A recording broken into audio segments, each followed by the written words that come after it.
All right, today we are jumping headfirst into one of the biggest topics out there, artificial intelligence. We're going to peel back the layers and get right into how these amazing systems actually learn to think, see, and yeah, even speak. So think about this for a second. Have you ever been typing a text and your phone just knows what you're going to say next? Or maybe you've seen those videos of cars driving through busy streets all by themselves. Well, that's not magic, and it's exactly what we're breaking down today. You know, at its very heart, it all boils down to a really simple but incredibly powerful idea. We're teaching machines to copy human intelligence. We're talking about giving them the power to learn, to reason, and to solve problems, kind of like we do. And hey, this isn't some brand new concept. There's a formal definition for it that our source material actually traces all the way back to 1981. Basically, AI is the part of computer science that's all about building systems that can understand language, learn new things, and reason, all the stuff we consider uniquely human. So, how does an AI actually do all that? Well, let's start with one of the coolest parts, how it learns to understand what we say and write. This gets us into a massive field called natural language processing, or NLP for short. What I love about this is the analogy. Just think of NLP as the AI's ability to listen and to read.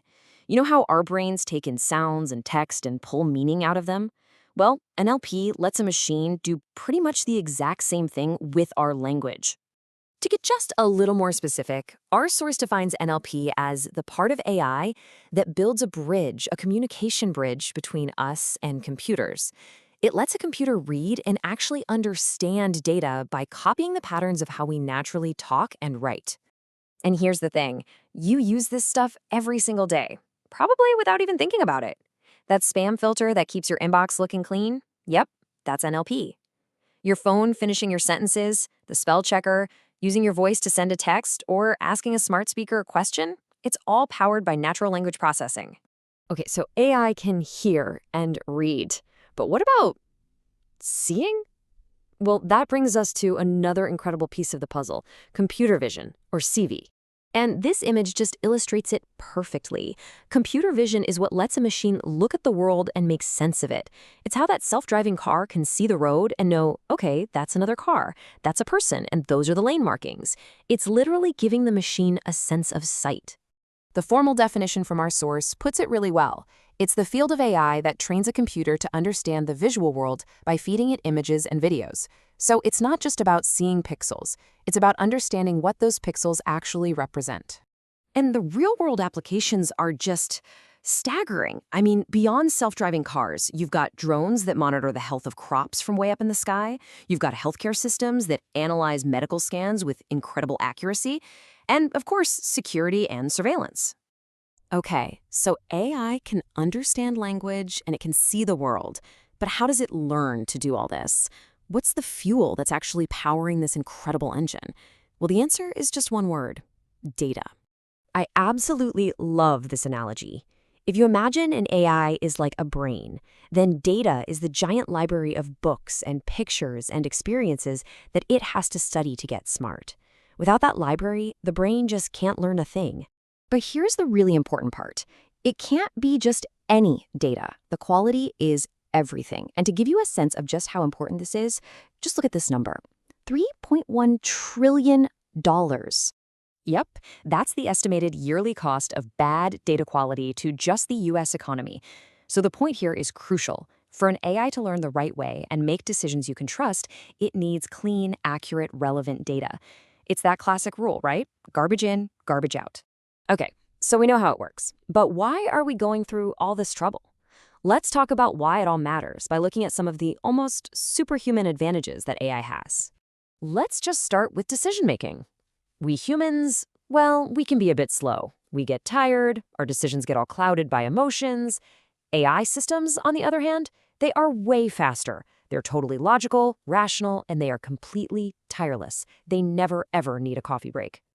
Another huge advantage is automation. You know how we get bored doing the same thing over and over?